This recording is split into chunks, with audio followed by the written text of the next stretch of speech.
IHP Média. Du Père. Moi je suis enfant de Dieu. Dans son azon loba na papa na nga makam.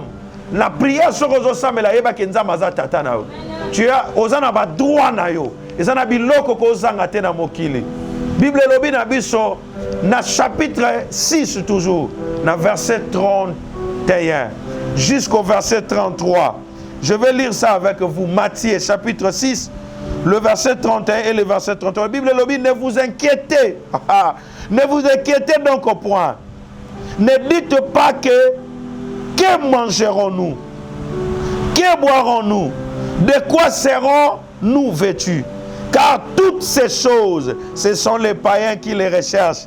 Votre Père Céleste, Babandeli, votre Père Céleste, c'est ce que vous en avez besoin. IHP Média. Notre Père sait que nous avons besoin. Yakolia, besoin Yakolata, besoin Yakolala, besoin Yakozana bonne santé. Écoutez-moi bien aimé, Dieu est mon Père. Il sait que j'ai besoin de l'argent. Pona boko la bana nangai, pona tangisa bango na l'école, pona mema bango na ba université. Le Seigneur sait, notre Père le sait. Problème na biso c'est un problème à conscience. Nengo bâtir conscience que Dieu est ton Père. Dieu est ton Père. Nangina prière alléluia, toko sambela, c'est la prière de notre Père. IHP Média, la chaîne qui vous édifie.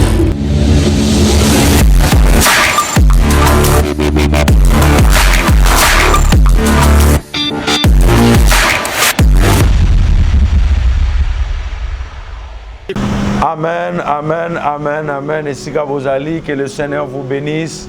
Merci beaucoup, vous êtes nombreux, vous êtes nombreux. Il y a une émission Oyo, to lancer, na katia YouTube, ce qui est l'école de la prière. L'école de la prière. Pourquoi école de la prière? Le koye kola ko sambela. Est-ce que ko sambela baye kola kayango? Oui, bien sûr. Le sambo baye kola kayango. Nangina no betela nzambe maboko siko zali. Betela nzambe maboko. Rendre nzambe grâce. C'est l'action de grâce. Rendre nzambe grâce à maboko na yo. C'est l'action de grâce au nom de Jésus. Seigneur, nous te rendons grâce parce que tu es merveilleux, tu es Dieu formidable. Nous t'acclamons, nous t'acclamons, nous t'acclamons. Merci notre Dieu. Alléluia, alléluia. Que Dieu vous bénisse. Merci le rendre nzambe grâce. Na maboko na yo beti. Tolobi tozana émission école de la prière. Ozope samananzela ya prophète Jérémie Mukandila na ministère ya restauration. Te permettre biso de faire participer binope na kati ya prière au tozo sala ensemble na bino au nom de Jésus. Pourquoi l'école de la prière? Pour nani école ya prière? Pour nani sengeli koye ko la prière? Bato bele bakoloba comment bato bakoye ko la prière? Nangina pesa école ya prière parce que beaucoup de gens bazo prier mais bazo zoa et anoter, ça veut dire exaucement. Au mona mutalobi na ye na christianisme na landi nzambe bandakala na oyo nazoka na nga réponse te na kenda bangomba na kota ba mabondeli na kota ba jeune prière na luka nzambe na profondeur na saleli nzambe mais na réponse te parce que quelque part peut-être bande ko prier mabe parce que Bible lobi na biso vous demandez vous ne recevez pas parce que vous demandez mal. De fois, nous prions mal. De fois, tu as adressé prière na biso. Mais le long, on a biso juste quelques minutes. Qu'est-ce que la prière? La prière est une expression de volonté. Ça veut dire expression de volonté. Expression de volonté na yo peut écouter une expression de volonté en nzambe. Makambo yozo loba, yozo senga, écouter une volonté en nzambe. C'est alors qu'on a exaucement la prière. Pourquoi tu as prié ma bé, tu as prié ma bé? Nous allons lire un verset biblique. Tu as dans Matthieu, dans le livre Matthieu chapitre 6, le verset 9. Je vais lire au nom du Seigneur Jésus, Matthieu chapitre 6, le verset 9. La Bible dit, voici donc comment vous devez prier. Ça veut dire quelque part, les gens, ces gens-là ne savaient pas comment prier. Ça veut dire, Jésus a dit, voici comment vous devez prier. Les disciples à Jésus, ils Yesu, maître. Tout le monde est disciple à Jean-Baptiste, ils ont prié. Mais ils ont prié, ils ont prié. Ils ont tamboli na Yesu pendant un temps. mais bah qui comment va prier te. Au cause de la chrétien, tu es dans le christianisme. Tu es enfant de Dieu, vrai. Au botamina mai na maki, no botamina mai pe na molimo. Baptême d'eau et baptême du Saint-Esprit. Mais aux autres sois bien noté parce que tu ne sais pas prier. Tu ne sais pas comment prier. Bayoka qui sonite balobi maître. Yé kolisa bisoko sambela. Yé salobi na bango, voici comment vous devez prier. Premièrement, vous allez prier comme ça. Notre Père qui es aux cieux, que ton nom soit sanctifié. Écoutez, la Bible dit notre Père qui est aux cieux. Tata nabiso azana likolo. Vous savez, beaucoup de gens bazo prier mal. Pourquoi? Bato belé bazo sambela nzambe. Lokola nzambe azali garçon de course na bango. Bato belé bazo sambela nzambe. Lokola nzambe azali grand-père na ye. Père na ye to maman na ye. To cousin, cousine. Il prie Dieu comme il parle avec un président de ce monde. Dieu est Dieu. Il est d'abord esprit. C'est notre Père. Il a dit, notre Père qui est aux cieux. Oh mon Dieu. Il faut d'abord savoir une chose que, la première des choses dans ta prière, il faut savoir que Dieu est ton Père. Dieu est ton Père. Alléluia. Alléluia. Dieu est mon Père. Nakoko cet exemple, je suis chez moi. Mais nakoko cet exemple. Comment moi nananga na katanda kunanga va allumer télé, allumer télévision, il faut avoir une autorisation. Non, c'est ça, mais c'est leur maison. Je suis son père. N'est pas une tata na bisonza. Nous avons des droits et nous avons des devoirs. Mais nous avons des droits na biso loko la bananzam.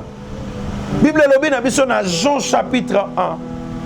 Bible a expliqué biso que Yesu abotami mais azali parole faite chair. Et Bible qui est plus loin, dans verset 11 jusqu'au verset 13. Bible lobi que bateau non so bandimelié, ba komi bananaye, ba botamite selon la chair, ni selon la volonté de l'homme, mais la volonté de Dieu. Nous sommes des enfants de Dieu selon la volonté du Père. Moi je suis enfant de Dieu. Dans son azon loba na papa nanga makam. La prière sur ozo samela yeba kenza maza tata na yo. Tu as ozana ba droit na yo. Ezana biloko ko zanga te na mokili. Bible lobi na biso na chapitre 6 toujours, na verset 31 jusqu'au verset 33. Je vais lire ça avec vous. Matthieu chapitre 6, le verset 31 et le verset 33. La Bible lobi, ne vous inquiétez. Ne vous inquiétez donc au point. Ne dites pas que mangerons-nous? Que boirons-nous? De quoi serons-nous vêtus? Car toutes ces choses, ce sont les païens qui les recherchent. Votre Père Céleste, Babandeli, votre Père Céleste, c'est ce que vous en avez besoin. Notre Père sait que nous avons besoin. Yakolia, besoin, Yakolata, besoin, Yakolala, besoin, Yakozana bonne santé. Écoutez-moi bien aimé, Dieu est mon Père.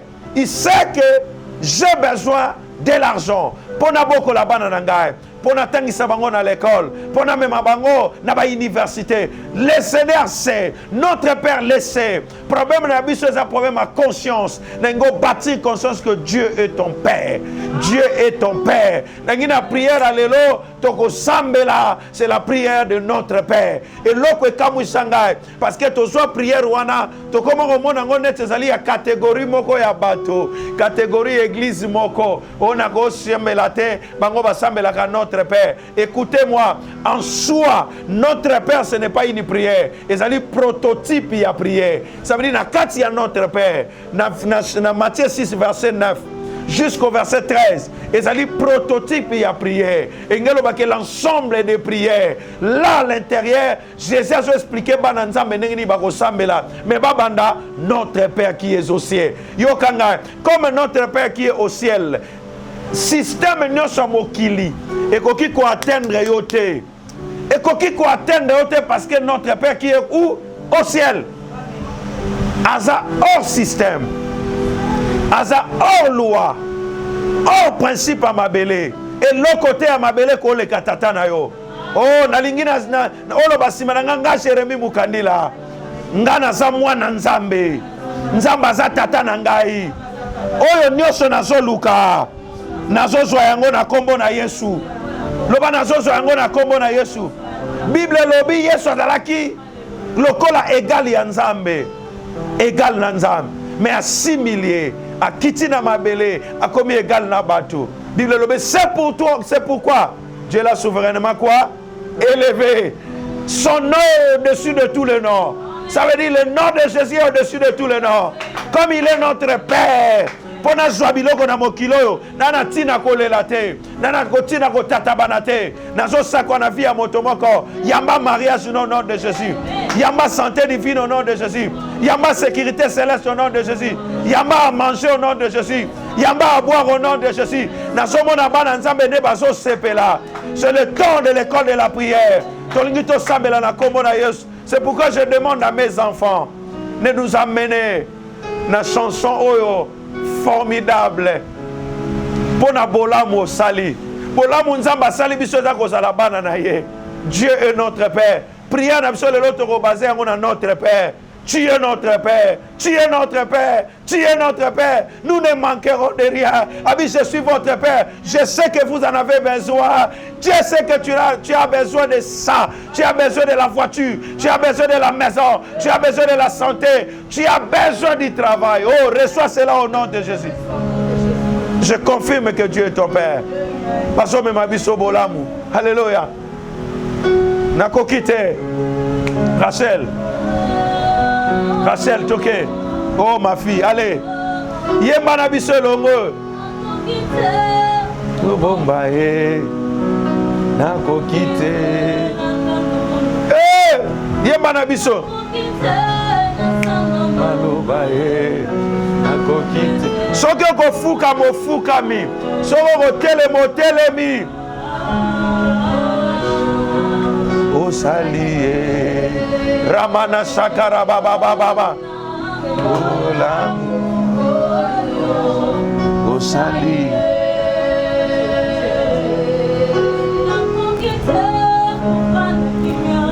Oh ma fille, chante pour le Seigneur. Élève ta voix, chante pour Dieu. Et si kana soza kokipende mongongo no ezalite, tu peux chanter. Dieu est bon. Alléluia.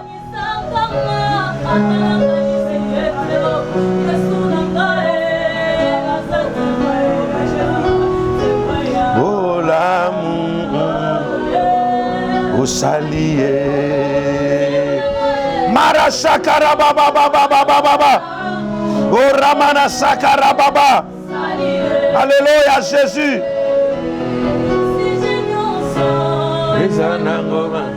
Hey!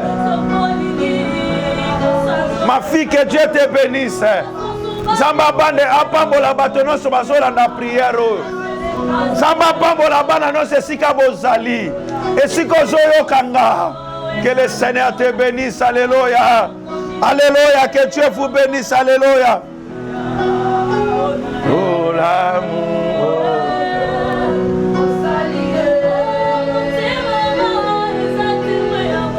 Oh l'amour. Yahweh, Yahweh, Yahweh, Yahweh, Yahweh, Yahweh, Yahweh.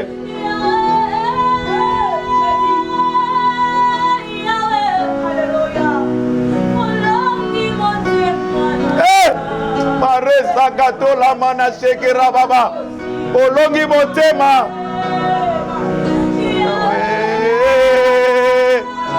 Oh, je suis chantant pour le Seigneur. Ok. Olongi motema na. Et si qu'on allait chanter pour Dieu, alléluia.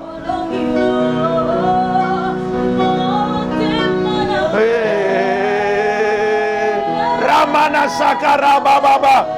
Ramana sakara baba. Nazomona bato bazobika. Bato bazolonga. Pas blessure intérieure. Pas blessure intérieure. Bazolonga. Pas blessure intérieure. Nazomona ba blessure intérieure ezobika. Bato bazobika. Yes. Ramana Korobo.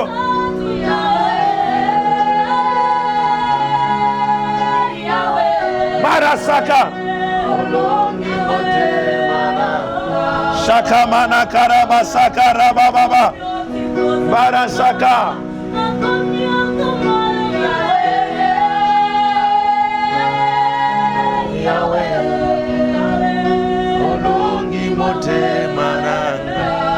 Marasakara nabengayo Yesu marasakara baba nabengo na kombo nini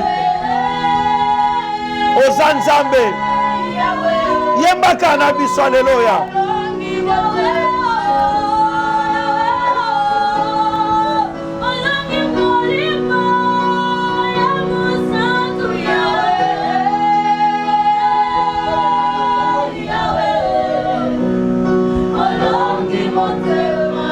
nabengayo haleluya ramana sakara bababa nabengayo na kombo yemba na biso nabengayo papa na bana fololo ya mote moto moko ayemba nabengayo na kombo ni nabengayo papa na bana fololo ya mote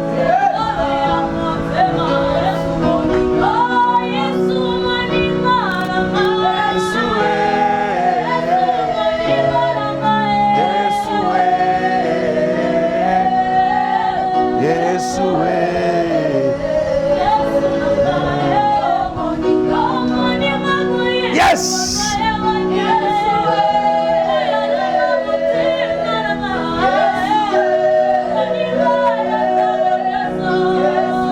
Yokangai maintenant. Alléluia. Yokanga tozo sambel ensemble. Prions na biso lelo fani na Psaume 23. Na Psaume 23, tu vas lire le premier verset. La Bible dit, Cantique de David, l'Éternel est mon berger, je ne manquerai de rien. Oh, ça c'est formidable. L'Éternel est mon berger, je ne manquerai de rien. Nzamba zamba obateli nanga na kozange lokote. Obando prier place oza. Obeti maboko prier. O déclarer na fi na yo. Nzambo za tata nanga na kozange lokote. O nazanga ki na yeba kite. Nazalaki inconscient. Bando sambela haleluya. Au nom de Jésus. Rabana karabasa. Nzambe na bikam. Oza tata nanga. Na yebi koza tata nanga. Na kozange lokote. Na kozanga suse lokote. Oza nzambe nanga. Yondo longi sanga. Yondo pesa kanga kimia. Nzambe nanga. Oza tata nanga. Yahweh nzamba bikam. Je ne manquerai de rien. Tu me fais reposer dans les verts pâtirages. C'est la prière nanga. Et ça na Psaume 23. Nzambe na bikamwa. David atali. Atali na fina ye. Que yondo zanzam. Na katsa bomo inaye. Ako manque le côté. Au nom de Jésus. Alléluia. Yokanga lisusu. Il me fait reposer dans les verts pâtirages.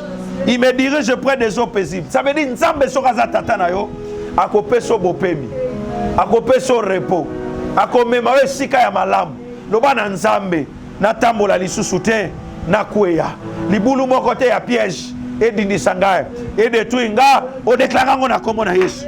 Alléluia Seigneur.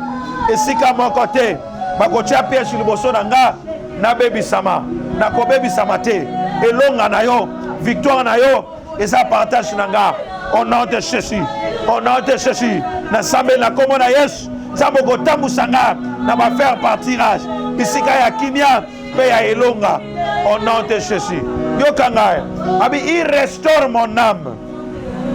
Il restaure mon âme, il me conduit dans les sentiers de la justice à cause de son nom. Quand je marche dans la vallée de l'ombre de la mort, je ne crains aucun mal. Ozo tele ma place oza. Ozo déclarer. Yom tozo landabiso. Tele ma place oza. Déclarer. Même ici dans notre traversée. Vallée à l'ombre de la mort. Ata le lopasiye. Ata minyokele. Nakobanga soute. Nazamwa nanzam. Tata nangazali. Bete maboko bando déclarer yango. Même vallée de la mort. Eko melangate. Vallée de la mort. Eko bomangate. Vallée de la mort. Eko nyoko langate. Eko kotsanga na libulu te. Eko nyoko la destinée nangate. Au nom de Jésus. Au nom de Jésus. Ramana Sakara Baba. Na kombo na Yesu. Na kombo na Yesu. Na kombo na Yesu. Na kombo na Yesu. Na kombo na Yesu. Au nom de Jésus. Seigneur éternel, le Dieu d'Abraham, d'Isaac et de Jacob. Pimi sabana na yo. Na kacha libulu. Ya passe. Au nom de Jésus. Yo kangae. Yo kangae. Bible lobi na biso boye. Ata na traversé. Vallée à ombre de la mort.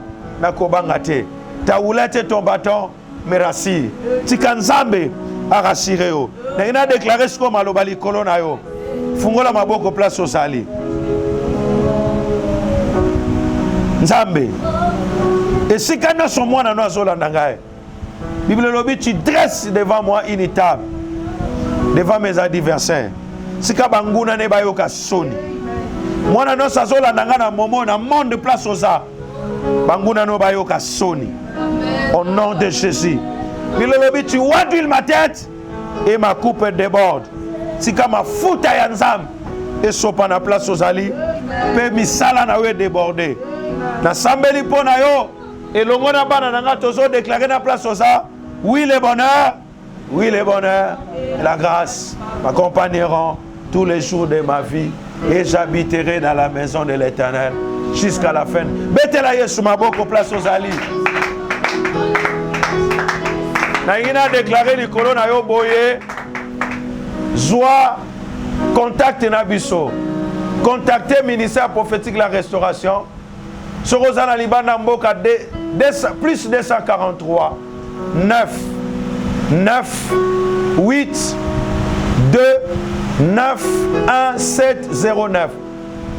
Plus 243 9 98 29 17 09. Zobiso na WhatsApp. Contactez Biso. Senga prière. Senga conseil toko sunga yo penzamba ko pambola yo na sambeli pona yesu kozali to pamboli yo na kombo na Yesu tika nzamba bikamu azala na yo okosala na biso prière bo chaque semaine et nzambe na code de prière toko yeko lisoma kama nzambe bana nzambe ba memi biso na loyembo e nzamba zo pambola bino. Alléluia. Bayembi pe to pamboli yo na kombo na Yesu. Merci.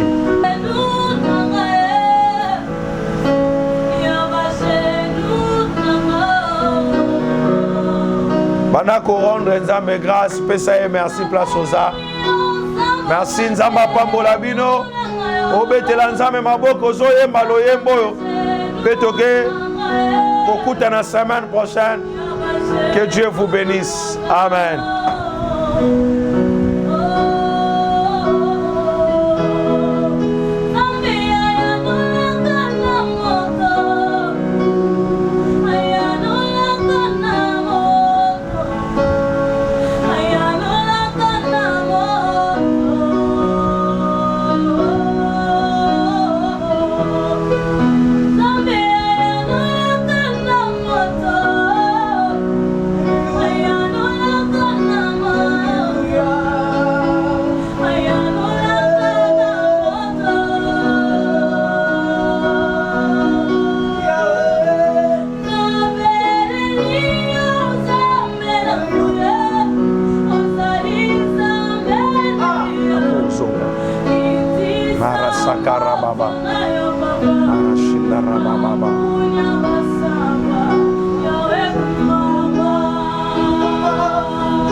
Baba. Merci Seigneur. Aussi sanabiso na loyembo. Si sanabiso prière na loyembo. So on prie en esprit, on prie en esprit. Si sanabiso prière en esprit, Rababa Bareko. Ramana Shina Rababa Baba. Ramana Sakara Baba Baba. Ramana Koroboshe. Remana Saka, Marashekete la mana, Marasakara baba. Bekamana korobo shikara baba. Marasakara baba. Ekamana korobo shekere bebe. Ramana saka. Ramana shikara baba.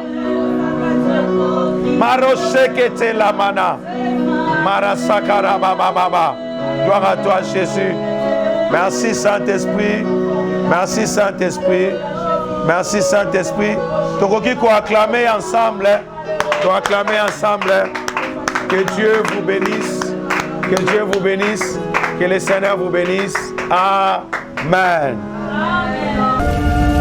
IHP Media, la chaîne qui vous édifie.